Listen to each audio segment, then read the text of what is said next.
Please identify yourself and media outlet. Mark Passwater from Bridals. Hey, good morning. It's been a couple of days now, but how do you, as not only a father but a coach, deal with a situation like you had with Polo? It's tough. You know, anytime I've been through this a couple of times in my career, especially when you get a guy like Polo that's loved by his teammates. And we're a very strong family, a very tight family. You know, it's a little bit hard. When I was in the home, I had just got hired when we went in and started recruiting Polo. I know how tight-knit they are and what a great kid he was. And, you know, it's a little bit of a struggle, to be honest with you. Back here, Chip. Hang on just a second. Get the mic to you.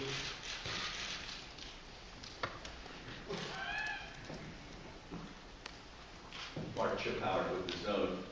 How does this year's challenge compare with what you faced a year ago? Exactly the same. I mean, we got a lot of unknowns on defense. You know, I will say this, the good thing is we got about 11, 12 guys that played in the system a little bit, have been on Kyle traveled, which was a far cry from what we had last year. But we're still very, very young. I think the challenges are very, very similar. Down front here, Suzanne. Hey Mark, Suzanne Halliburton with the Statesman.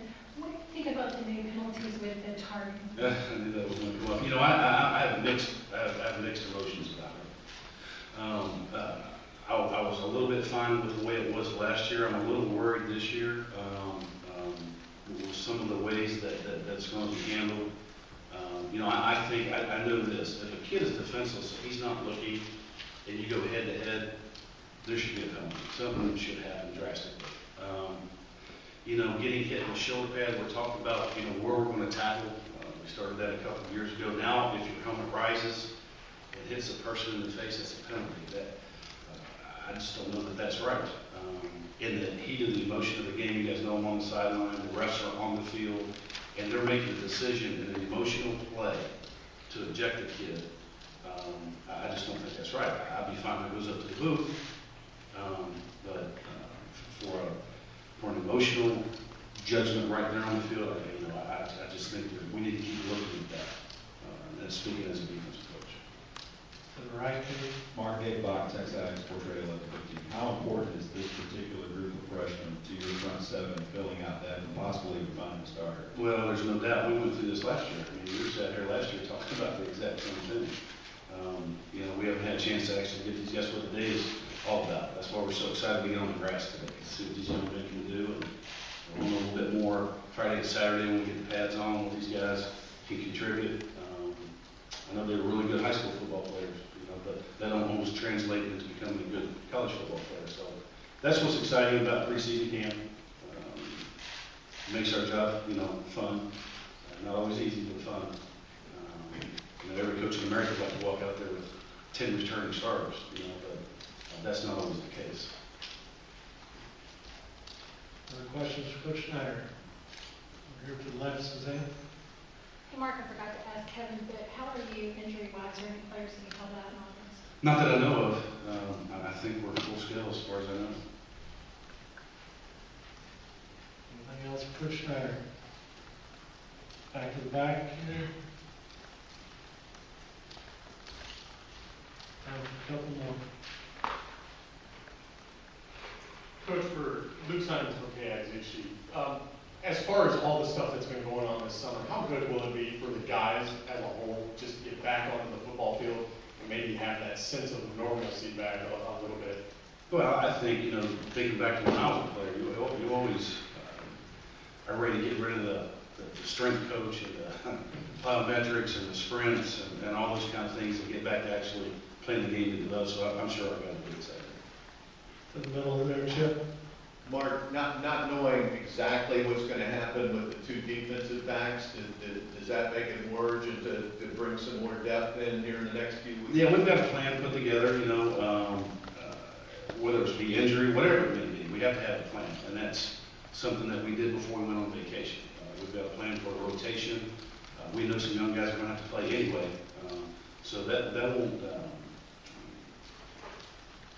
deter anything we're going to do from a rep standpoint. We're going to proceed as normal and as things come down the pipe, the next guy's got to stand up, and that's always been our mantra. I mean, the next guy's got to play, whatever happens.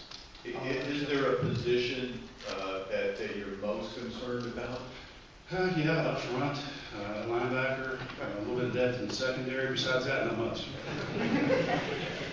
Hey, Coach Kate, Dallas Morning News. Could you talk a little bit about your memories of Polo and what the team made do to honor him? Well, I mean, he always had a smile on his face. You know, Polo was a kid that liked to joke around quite a bit.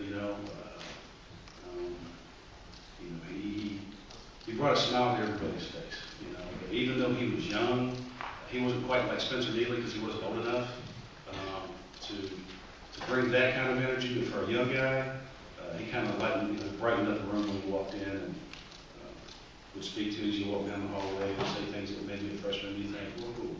I'm a coach and you're a freshman and you're saying this kind of thing, all in good jest. This is a great kid. Any plans to honor him or do something? You know, that'd be a coach song. One thing to note, the funeral for Polo will be Saturday, and the team will be attending. And then, of course, at Texas A&M, you have silver taps with any current student that passes away. And I believe that will be September 3rd, the first Tuesday of the month. Right here, David, you're going to be our last one with Coach Snyder. David Stanhope, Scout.com. Coach, you talked about obviously some issues you need to fill, specifically linebacker. I know you had 3 midterm enrollees. I wondered your assessment on their performance and overall where you see the newcomers kind of fitting in. Well, we'll see. Anytime you get young people in here early, it helps. I think it's definitely going to help those 2 guys being here early. They got a little bit of a jump on the other freshmen because they were here for spring ball. That's going to give them a little bit of advantage, but I'm excited. I kind of know what they can do now. I'm excited to get out there here in the next week or so and see what the other guys can do. All right, Coach, thanks for your time. Thank you. Get Coach McKinney here.